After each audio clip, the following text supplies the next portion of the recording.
Shalom, puji Tuhan. Suara saya jelas nggak di sana? Ya. Halo? Jelas ya? Mas, Ini maaf, saya di pinggir jalan soalnya di rumah mati lampu nggak ada sinyal. Ya puji Tuhan lah. Mungkin yang belum kenal, saya mau kenalin, nama saya Irwan Liong.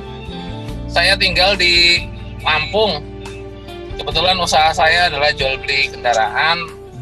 Kalau masalah kesaksian, sepertinya banyak sekali ya dalam 2 bulan ini yang harus saya saksikan. Cuman berhubung waktunya sedikit, saya akan ya cuplik yang betul-betul menjadi dalam kehidupan saya, betul-betul menjadi satu titik balik. Saudara-saudara yang ada di Zoom ini, sebelumnya maaf tadi saya mengucapkan selamat malam semuanya. Ya, saya mau saksikan kalau dalam 2 bulan ini di masa pandemi, kebetulan semua pasti rasakan usaha, berbagai macam bidang usaha itu pasti mengalami satu drop ya, kemunduran. Saya pun sama, saya mengalami satu drop. Dan ketika drop itu ada kawan saya yang mengajak saya berbisnis dan harus mensetorkan uang beberapa ratus juta waktu itu. Akhirnya saya ikut, dan disitulah satu titik balik terjadi bahwa saya mengalami satu kehancuran. Tapi itu bukan karena Tuhan izinkan. Tuhan udah melarang luar biasa itu melalui waktu itu doa nubuatan dari Cik Karolin. Terus dari beberapa kali saya berdoa pribadi, Tuhan sudah tidak boleh saya ikut bisnis itu.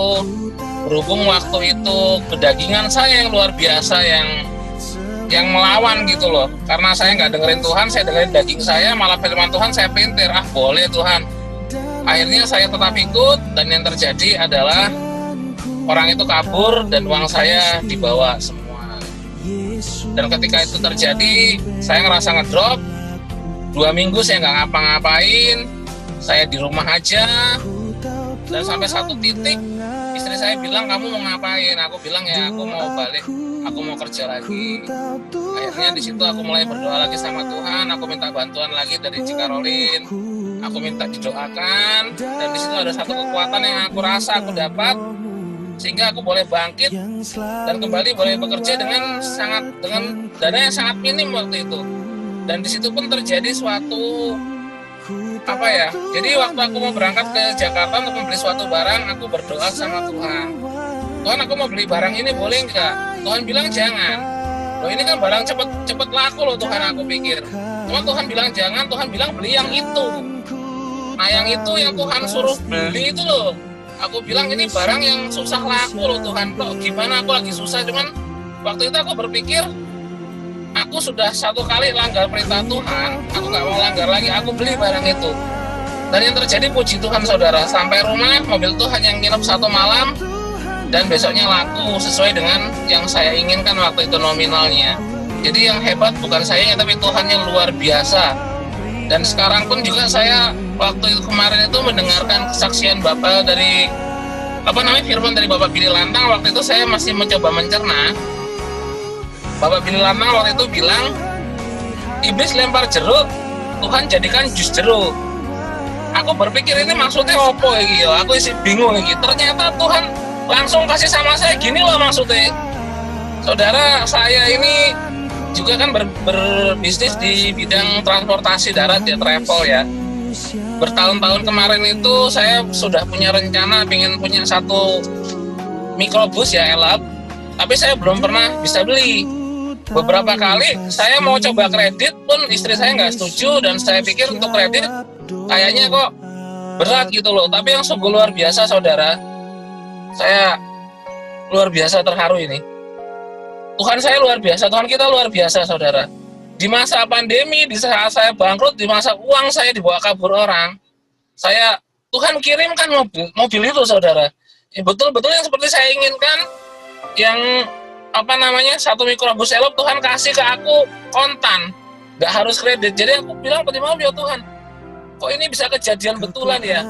Di masa aku nggak punya uang, di masa pandemi kok malah aku bisa beli gitu loh. Bukan aku yang beli, Tuhan yang kasih. Makanya ini aku bilang, ini yang Pak Billy Lantang maksud, iblis lempar jeruk, jadinya jus jeruk. Jadi saudara, saya mau kasih apa ya, untuk saudara-saudara sekalian di masa pandemi, di masa kita susah, jangan fokus sama masalahnya, fokus sama Tuhan. Ya saya sudah rasain, ketika saya fokus sama Tuhan, saya dengerin apa kata Tuhan, begitu didoakan buat saya lakukan, saya baca firman tiap hari, dan firman yang saya lakukan, Tuhan gak biarin saya jatuh dan tergeletak. Saya memang jatuh saudara, tapi saya tidak tergeletak. Dan sampai hari ini, malam ini pun untuk menyampaikan kesaksian ini luar biasa. Di rumah saya mati lampu, kalau mati lampu tuh udah ada sinyal, saya harus keluar cari sinyal. Saya pikir aduh, iblis angel mentok. Sebenarnya puji Tuhan, ini saya di pom bensin ketemu sinyal. Dan itulah karena waktunya sempit ya saudara, saya sih ya segitu yang bisa saya sampaikan. Yang jelas kita punya Tuhan, Tuhan yang luar biasa. Saya boleh jatuh karena iblis, saya boleh hancur, bisnis saya hancur, tapi Tuhan tidak biarkan saya tergeletak. Dan Tuhan topang sehingga sekarang saya boleh kembali berbisnis dengan apa yang ada yang Tuhan berikan, dan itu luar biasa, menjadi satu euforia yang luar biasa. Malah kawan-kawan saya bertanya, wah, Oliong ini kemarin habis ditipu, bangkrut, habis-habisan kok malah beli helm lagi katanya. Luar biasa, emang dapat duit dari mana? Saya bilang Tuhan saya yang kirim. Kalau bukan Tuhan itu semuanya mustahil, karena kita punya Tuhan yang luar biasa, tidak ada yang mustahil bagi Tuhan. Kesaksian saya saudara, mari kita sama-sama di masa pandemi ini kita saling menguatkan. Boleh dunia ini terkena corona, boleh usaha kita, bisnis kita semuanya mengalami drop dan kemunduran, tapi saya yakin dan percaya ketika kita fokus sama Tuhan, ketika kita datang sama Tuhan, kita senangkan hati Tuhan. Maksudnya senangkan hati Tuhan tuh gimana? Jangan minta-minta melulu, bersyukur. Apa yang kita punya hari ini kita syukuri. Punya nasi satu piring, syukuri. Ketika kita bisa mensyukuri itu, Tuhan tahu apa yang kita butuhkan, apa yang kita perlukan, Tuhan sudah siapkan. Tinggal kita harus senangkan hati Tuhan. Amin saudara. Terima kasih waktunya Cik Caroline. Saya ucapkan selamat malam sebelumnya. Shalom.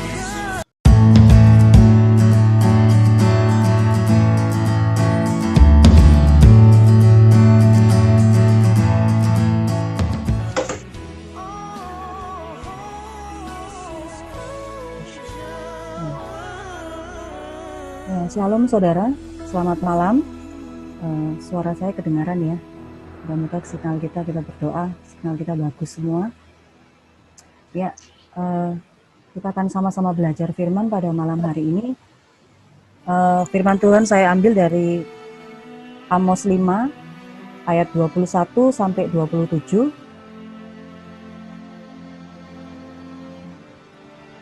Amos 5 ayat 21 sampai 27.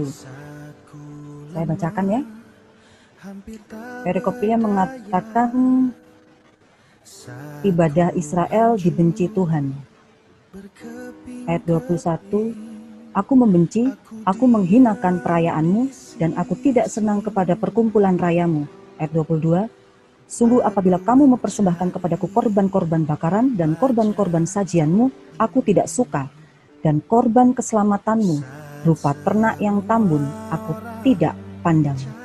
Ayat 23, jauhkanlah daripadaku keramaian nyanyian-nyanyianmu, lagu gambusmu tidak mau aku dengar. Ayat 24, tetapi biarlah keadilan bergulung-gulung seperti air, dan kebenaran seperti sungai yang selalu mengalir. Ayat 25, apakah kamu mempersembahkan kepadaku korban sembelihan dan korban sajian selama 40 tahun di padang gurun itu, hai kaum Israel? Ayat 26, kamu akan mengangkut sakut rajamu dan kewan dewa bintangmu, patung-patungmu yang telah kamu buat bagimu itu. Dan aku akan membawa kamu ke dalam pembuangan jauh ke seberang Damsyik. Firman Tuhan yang namanya Allah semesta alam. Amin. Ya, saudara, dari ayat pembacaan firman yang kita baca barusan tadi, kita bisa melihat ya saudara bahwa pada zaman ini Israel itu sebenarnya memang sedang mengalami masa-masa keemasan, karena pada saat itu belum muncul musuh-musuh yang besar seperti Asyur atau Babel ya. Jadi makanya pada saat itu bangsa Israel itu hidupnya leluasa banget. Leluasanya itu karena mereka bisa melakukan apa saja, bahkan ladang-ladang mereka, panen-panen mereka itu sangat berlimpah-limpah. Jadi mereka itu hidupnya sangat diberkati, gitu ya. Tapi sayangnya kemakmuran yang mereka dapatkan itu justru mereka gunakan untuk korupsi, ya, untuk menerima suap, bahkan mereka juga memutarbalikkan kebenaran. Jadi sebenarnya kalau kita baca tadi cara beribadah umat Israel, kelihatannya sepertinya mereka adalah orang yang taat beribadah semua, Tuhan. Saudara ya, mereka rajin dikatakan beribadah. Bahkan di ayat yang ke-21 dan 23 dikatakan mereka melakukan perkumpulan raya. Mereka membawa persembahan bagi Tuhan. Bahkan mereka menaikkan puji-pujian dengan musik. Ya. Kayaknya sepertinya nggak ada yang kurang, saudara. Tapi kenapa justru di ayat yang ke-21 dikatakan Tuhan membenci, Tuhan menghinakan, bahkan Tuhan tidak senang dengan ibadah umat Israel pada saat itu. Nah, kita perhatikan ayat yang ke-24, saudara. Dikatakan, tetapi biarlah keadilan bergulung-gulung seperti air dan kebenaran seperti sungai yang selalu mengalir. Jadi saudara, jelas kenapa Tuhan murka sama umat Israel pada saat itu, karena ternyata mereka kelihatannya memang beribadah. Mereka kelihatannya hidup saleh, kelihatannya ya saudara. Tapi ternyata hidup mereka itu tidak berdampak. Hidup mereka itu nggak nyambung, saudara. Mereka taat beribadah, tapi mereka menindas sesama mereka. Mereka taat berdoa, mereka setia berdoa, tetapi mereka nggak peduli sama orang miskin. Mereka mempersembahkan korban dikatakan, tapi mereka juga suka melakukan ketidakadilan. Jadi mereka itu hidup dengan standar ganda, saudara. Jadi di sini begini, di sana begitu. Jadi hidupnya nggak nyambung sama ibadahnya. Mari saudara, malam ini kita mau sama-sama belajar ya saudara. Kita mau cek hidup kita masing-masing atau ibadah kita masing-masing. Apakah hari-hari ini hidup yang kita tunjukkan itu, apakah nyambung dengan apa yang kita percaya ini? Ataukah perbuatan kita sehari-hari, hari-hari ini juga, apakah sinkron dengan ibadah kita? Karena kita tiap minggu kita mengikuti ibadah Zoom seperti ini saudara, kita memuji, kita meninggikan Tuhan, tapi mungkin di saat yang bersamaan kita sedang merendahkan orang lain. Atau mungkin kita sebagai hamba-hamba Tuhan, kita sedang berbicara tentang kasih, tapi kita sendiri nggak bisa mengampuni keluarga kita sendiri.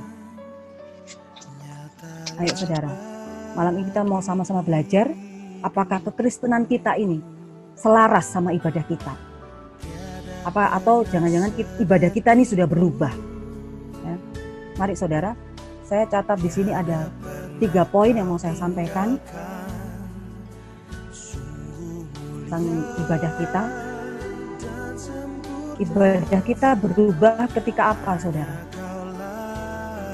Saya ingatkan kembali temanya, saya beri tema jangan merubah ibadahmu. Poin yang pertama, ibadah kita menjadi berubah ketika yang pertama, saudara, beribadah tapi hidupnya menentang Tuhan. Kita buka saudara di Roma 10 ayat 2 dan 3. Roma 10 ayat 2 dan 3. Saya baca saudara ya.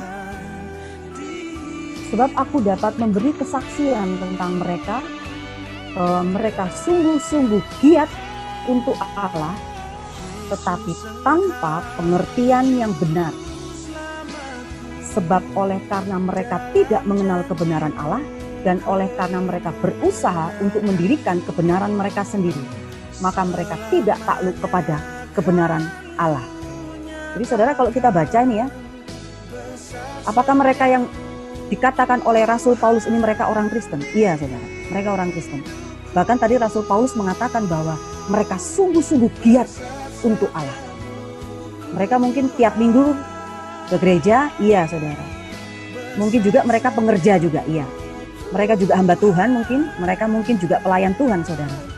Tapi karena mereka tidak mengenal Tuhan dan kebenarannya, sehingga hidup mereka menentang kebenaran Tuhan. Tadi di ayat yang ketiga tadi bilang apa saudara? Mereka berusaha mendirikan kebenaran mereka sendiri. Jadi kalau kita pikir saudara, bagaimana saudara?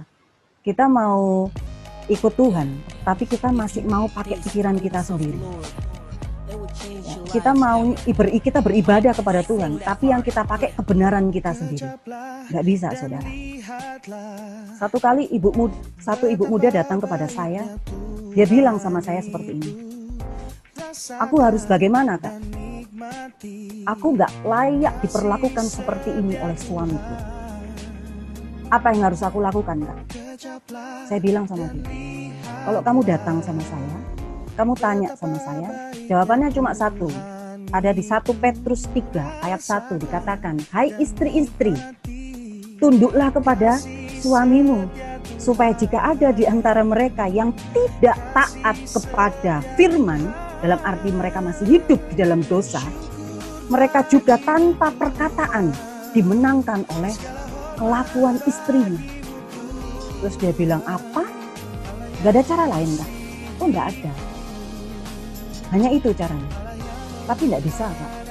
Aku sudah gak kuat. Kita hidup bersama, tapi seperti orang lain. Aku mau cerai aja. Nah, saudara perhatikan. Orang yang seperti ini, yang model seperti ini, saudara. Ini yang tadi dikatakan oleh Rasul Paulus. Dia sedang mendirikan kebenarannya sendiri. Ngeri loh, saudara.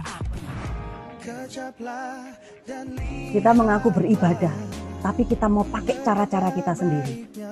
Kita mengakunya kita beribadah, tapi kita nggak mau tunduk sama firman.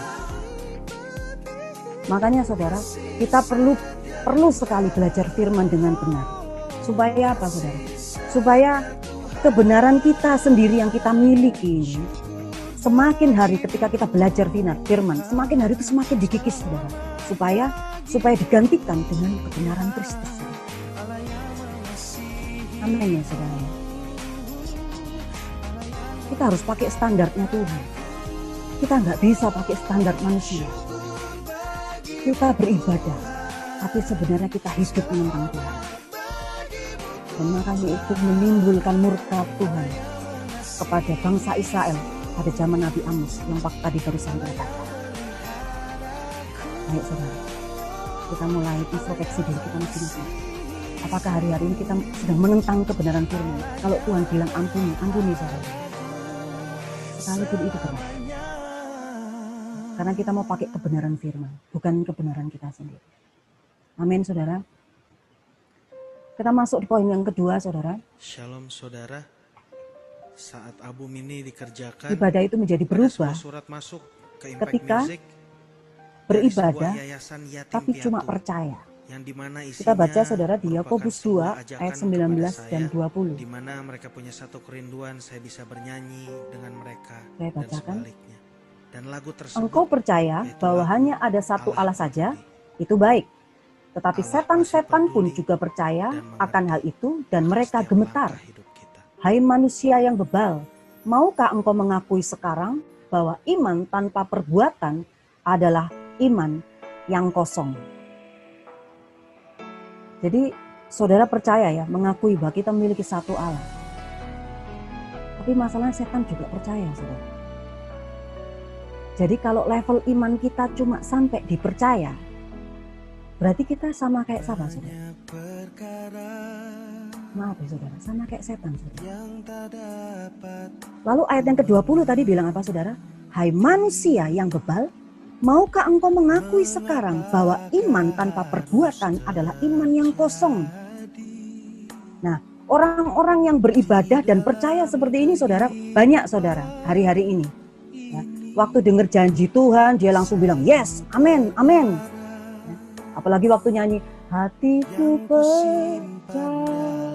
Waduh, nyanyi sampai tangannya sudah mau nyentuh plafon ya saudara ya. Tapi masalah kelakuan belakangan, yang penting percaya aja. Ya. Makanya jujur waktu saya mempersiapkan ayat ini juga menegur saya saudara. Ya. Kita percaya ada satu Allah itu baik. Tapi masalahnya setan-setan juga percaya bahwa ada satu Allah. Bahkan jangan sampai levelnya setan lebih tinggi dari kita saudara. Karena tadi dikatakan setan percaya dan gemetar. Kita dikatakan kita percaya dan tidak gemetar saudara. Bahaya ini saudara. Jadi di sini saya mau mencoba bahwa saya juga lagi ngetes diri saya sendiri, saudara. Seakan-akan supaya kita belajar sampai di mana nih level iman kita ini, saudara. Supaya kita jangan main-main, saudara, sama ibadah kita, saudara. Kita jangan main-main sama iman kita, saudara. Orang yang seperti ini, apalagi sekarang lagi masih COVID ya, saudara ya, masih ada COVID ya, saudara. Saya dadakan menjadi begitu banyak orang yang memperkatakan Mazmur 91, saudara. Ya, Mazmur 91. Mereka percaya karena mereka percaya ketika kita memperkatakan Mazmur 91, kita akan terluput dari COVID-19. Dahsyat banget percayanya tuh, saudara ya.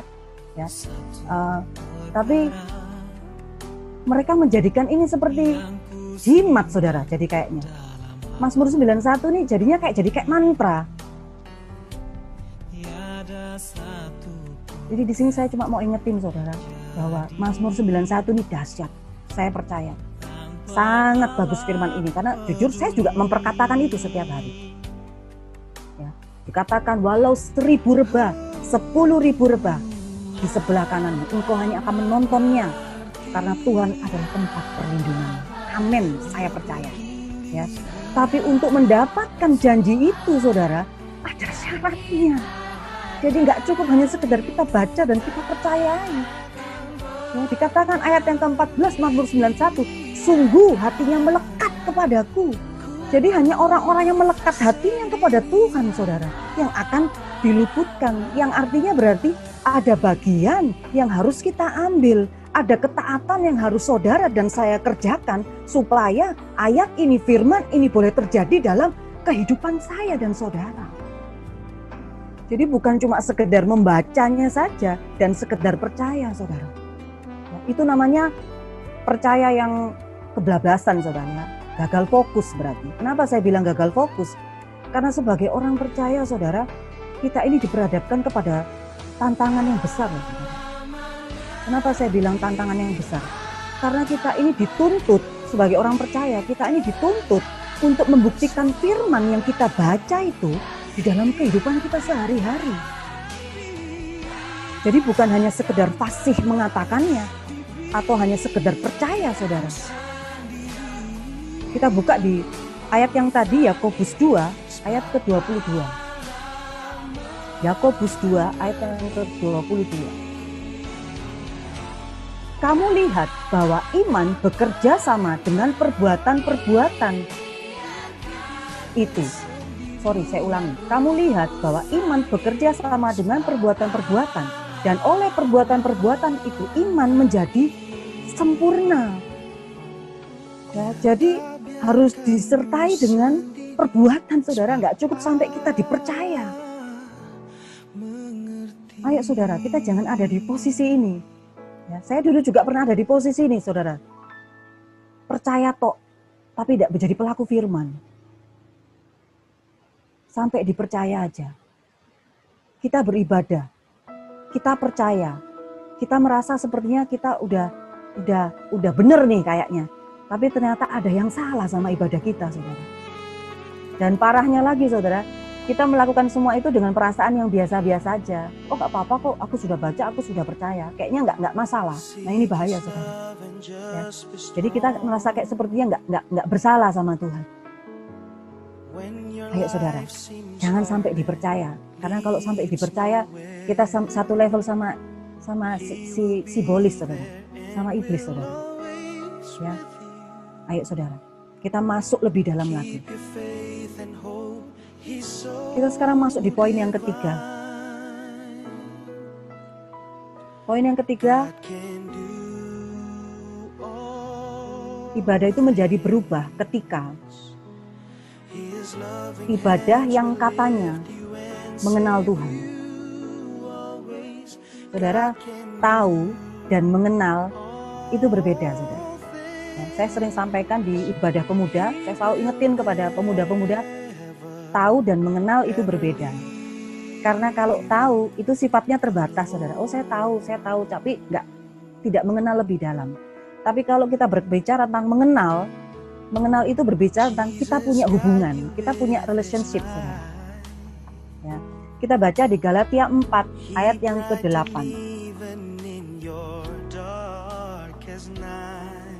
Dahulu ketika kamu tidak mengenal Allah, kamu memperhambakan diri kepada Allah-Allah yang pada hakikatnya bukan Allah. Tetapi sekarang, sesudah kamu mengenal Allah, akan lebih baik sesudah kamu dikenal Allah. Bagaimanakah kamu berbalik lagi kepada roh-roh dunia yang lemah dan miskin dan mau mulai memperhambakan diri lagi kepadanya? Jadi saudara, mengenal Allah berarti tidak melakukan lagi perbuatan-perbuatan yang mengikuti roh-roh dunia yang miskin itu. Kalau masih hidup dalam kedagingan, masih hidup dalam hawa nafsu, saudara ya. Ayat tadi bilang, setelah kita mengenal Allah, ya, ayat tadi katakan setelah kita mengenal Allah, atau lebih baik setelah Allah mengenal kita. Karena gini saudara, banyak orang ngakunya kenal Tuhan, ngaku-ngakunya kenal Tuhan saudara. Tapi padahal tidak dikenal sama Tuhan. Kita pasti sering dengar ya, Matius 7 itu, ayat 22-23 yang bilang, Tuhan, aku melakukan mujizat demi namamu, aku menyembuhkan orang demi namamu, bahkan membangkitkan orang mati demi namamu. Tapi Tuhan bilang apa? Enyahlah daripadaku, aku tidak mengenal engkau. Jadi saudara, ada orang-orang itu yang suka GR saudara. Ya, termasuk saya juga ini saudara. Jadi seperti ini juga suka GR. Karena dipikirnya dia kenal Tuhan. Karena dengan melakukan kegiatan-kegiatan aktivitas rutinitas rohani, mereka giat melakukan pekerjaan Allah. Mereka pikir mereka sudah mengenal Tuhan. Tapi masalahnya saudara, apakah engkau dikenal oleh Tuhan? Karena tadi ayat tadi bilang, karena setelah kita berkata mengenal Tuhan, ya, ayat tadi bilang lebih baik kalau Tuhan yang mengenal kita. Ini saya jadi terus terang, ini firman memang untuk saya nih terlebih dulu saudara, ya. Karena waktu saya menerima ayat ini, waduh, itu saya seperti teringat. Saya melayani Tuhan dalam arti saya aktif diikut kegiatan-kegiatan gereja itu saya kelas 1 SMA saudara. Saya rajin mengikuti paduan suara, saya rajin mengikuti vokal grup, terutama vokal grup saudara ya. Bahkan vokal grup kami itu suka diundang ke gereja-gereja, dipanggil gereja-gereja, suka ikut lomba-lomba, menang sana sini. Jadi saya merasa bangga karena apa? Karena saya merasa saya sudah melayani Tuhan. Tapi sejak mengerti kebenaran firman Tuhan, saya baru sadar saudara. Ternyata saya sedang menyembah Allah yang tidak saya kenal. Wah, ini seperti menampar hidup saya saudara. Saya sedang menyembah Tuhan yang tidak saya kenal. Ya, saya menyembah Tuhan. Ya, bahkan saya memuji Dia, saya meninggikan namanya, saya menyanyi tentang Tuhan. Tapi saya nggak kenal Dia. Saya ibaratnya tuh seperti ngefans doang. Saudara pernah ngefans ya sama artis atau siapalah ya. Ibaratnya kita tahu dia, tapi sebenarnya saya nggak kenal dia, dia juga nggak kenal saya. Itu seperti ngefans. Nah, waktu itu saya mungkin seperti itu. Ibaratnya saya kasih contoh mungkin, saya mungkin taruhlah saya ini ngefans sama Barca. Saya suka sama Barcelona misal saudara ya. Saking ngefansnya nih saudara, saya beli kaosnya Messi. Ya, pemain bolanya yang terkenal tuh saya beli. Saya pakai kaos gambarnya Messi, fotonya Messi. Tapi Messi nggak kenal saya loh ya. Ya saudara nggak kenal, saya juga nggak kenal dia. Tapi saya ngefans sama dia saudara. Saking ngefansnya mungkin saudara, saya pergi di tiket, saya pergi ke Barcelona, saya nonton pertandingannya. Tapi apakah Messi terus bilang, Kak Tineke udah dateng ya gitu? Enggak saudara. Tapi saya ngefans sama dia. Tapi saya ngefans saudara. Jadi ternyata apa saudara? Kalau ngefans itu memang nggak butuh hubungan, tapi untuk mengenal itu butuh hubungan saudara. Dan saya ada di posisi itu pada saat itu. Karena banyak orang yang ngakunya kenal Tuhan, ngakunya ada di hati Tuhan. Tapi apakah kita ini ada di hati Tuhan? Ini yang membuat saya shock. Waduh, ternyata selama ini saya nggak dikenal loh sama Tuhan. Saya nggak ada di hati Tuhan. Selama ini saya merasa saya melayani Dia, tapi ternyata Dia yang saya layani tidak merasa saya layani. Waduh, serem sekali. Dia merasa saya nggak layani. Dan itu menakutkan hati saya. Tapi saya bersyukur saya mengenal kebenaran firman Tuhan. Karena orang yang sungguh mengenal Tuhan, tadi sudah dikatakan, dia tidak lagi takluk kepada roh-roh dunia yang miskin ini. Kalau orang yang sudah tidak takluk kepada roh-roh dunia, orang yang miskin ini, saudara, kita nggak lagi mencari sesuatu yang sifatnya sementara, saudara. Ya. Dalam Kolose 3 ayat 1 dan 2 dikatakan, Tuhan bilang, kalau engkau sudah mengenal dan menerima Kristus, maka pikirkanlah perkara-perkara yang di atas, di mana Kristus duduk di sebelah kanan Allah Bapa. Jadi saudara, hari-hari ini, waktu-waktu ini adalah kita dituntut untuk lebih mengasihi Tuhan, termasuk mengasihi sesama. Ya. Tapi ada orang-orang Kristen yang ngakunya beribadah, yang ngakunya mengenal sama Tuhan, tapi sama iparnya sendiri nggak ngomong, sama mertuanya sendiri musuh bebuyutan. Ini bahaya, saudara. Tapi saya percaya, saudara, ya, Tuhan itu kadang suka mengizinkan kita memang menghadapi atau menemui orang-orang yang model seperti ini, saudara. Dalam arti kita nggak bisa memilih dengan siapa kita bertemu. Kita juga nggak bisa memilih kita mau dilahirkan dari keluarga siapa. Ya, tapi Tuhan memang izinkan kita ketemu dengan orang-orang yang aneh-aneh gitu. Kita baik sama dia, dia judes sama kita. Memang Tuhan izinkan, saudara. Kenapa? Karena tujuan Tuhan cuma satu, untuk mendewasakan kita. Jadi buat saya, mengenal atau maksudnya dikenal Tuhan itu jauh lebih penting. Dan untuk mengenal Tuhan lebih, saudara, kita harus mengalami Tuhan dalam hidup kita. Ya, saudara, saya melayani Tuhan, masuk dalam pelayanan sesungguhnya itu tahun 2000, saudara. Jadi kalau dihitung dari tahun sampai tahun ini, berarti harusnya saya sudah 20 tahun melayani Tuhan. Itu menurut saya, saudara, ya. Saya mengenal Tuhan. Tapi setelah saya mengetahui firman kebenaran ini, saya baru tahu. Ternyata saya baru 5 tahun terakhir ini saya mengenal Tuhan. Padahal saya 20 tahun saya sudah melayani Tuhan. Dan saya diizinkan Tuhan mengalami Tuhan. Lewat apa, saudara? Pada satu keadaan, Tuhan izinkan saya mengalami Tuhan. Tuhan izinkan saya ada di posisi yang dimana saya tidak bisa lari kemana-mana. Saya cuma dipaksa sama Tuhan untuk memandang Tuhan. Mau tidak mau, suka tidak suka, saya harus memandang Tuhan. Di situ saya berjumpa dengan Tuhan. Di situ saya mengalami Tuhan. Jadi saudara, hari-hari ini saya berdoa buat kita semua supaya kita mengalami Tuhan. Amin. Supaya kita semua bisa mengenal Tuhan atau dikenal Tuhan lebih dalam, saudara. Ayo, saudara, ya. Ibadah itu, saudara, artinya adalah hidup serupa dengan Tuhan, melakukan hal-hal yang Tuhan ajarkan. Kalau kita bekerja, saudara, kita bekerja dengan giat, itu ibadah, saudara. Kalau kita mencintai pasangan kita mencintai anak-anak kita seperti Tuhan mencintai mereka, itu ibadah, saudara. Ya. Pernikahan itu juga ibadah, saudara. Ya, kita sering dengar ya, menikah itu juga ibadah. Iya. Asal kita memperlakukan pernikahan itu seperti Tuhan memandang pernikahan itu. Kalau kita pakai kebenaran kita sendiri, itu bukan ibadah, saudara. Ya. Karena kita ini diciptakan sesuai gambarannya, saudara. Jadi seharusnya kita ini sama dengan yang kita sembah. Kalau kita sembah Tuhan, berarti kita sama kayak Tuhan, saudara. Ayo, saudara, jangan sampai kita jadi salah kaprah, ya, saudara, ya. Jangan sampai kita merasa bahwa mikirnya kita sudah pergi ke gereja, kita mikirnya kita sudah beribadah, kita sudah perpuluhan, ya, kita sudah pelayanan, ya. Tapi saudara sendiri nggak kita tegur, saudara. Kata-kata kita masih kotor, saudara. Kita masih menyimpan sakit hati, kita masih menyimpan kepahitan, saudara. Kita ibadah, saudara, tapi kita nggak setia sama pasangan kita. Jadi ibadahnya apa, saudara? Ibadahnya persis yang umat Israel tadi di zamannya Nabi Amos yang tadi baru saja kita baca. Jadi ibadahnya itu seperti ritual, saudara, ya. Ibadahnya jadi kayak ritual, jadi tapi hidupnya tidak mencerminkan firman Tuhan. Penutup, saudara, ini benar-benar terakhir, saudara. Ya. Ibadah kita sesungguhnya itu sebenarnya, saudara, bagaimana cara kita hidup.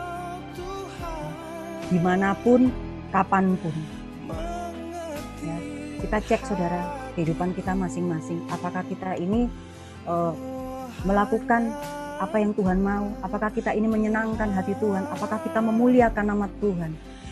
Seperti hamba Tuhan yang berapa lalu kita saksikan, Pak Billy Lantang mengatakan bahwa kita ini eklesia, saudara. Eklesia itu adalah gereja, bukan bangunannya, saudara ya, tapi kumpulan orang-orang yang dipanggil keluar untuk menjadi dampak, saudara. Amin, saudara. Jadi seharusnya, saudara, saat orang lain melihat hidup kita yang benar, mereka sedang melihat Tuhan Yesus yang benar. Saat mereka melihat kebaikan kita, sesungguhnya mereka sedang melihat kebaikan Bapa kita di surga. Amin, saudara. Ayo, saudara. Jangan merubah ibadah kita. Jangan sampai kita salah kaprah. Ayo, kita mulai sungguh-sungguh lebih lagi sama Tuhan. Jangan menjadi orang yang menentang Tuhan. Jangan sampai di sekedar percaya. Jangan cuma kayaknya mengenal Tuhan, tapi kita mau dikenal sama Tuhan. Amin, saudara. Amin. Itu aja mungkin firman dari saya. Saya serahkan kepada Ibu Karolin. Terima kasih, Tuhan Yesus memberkati.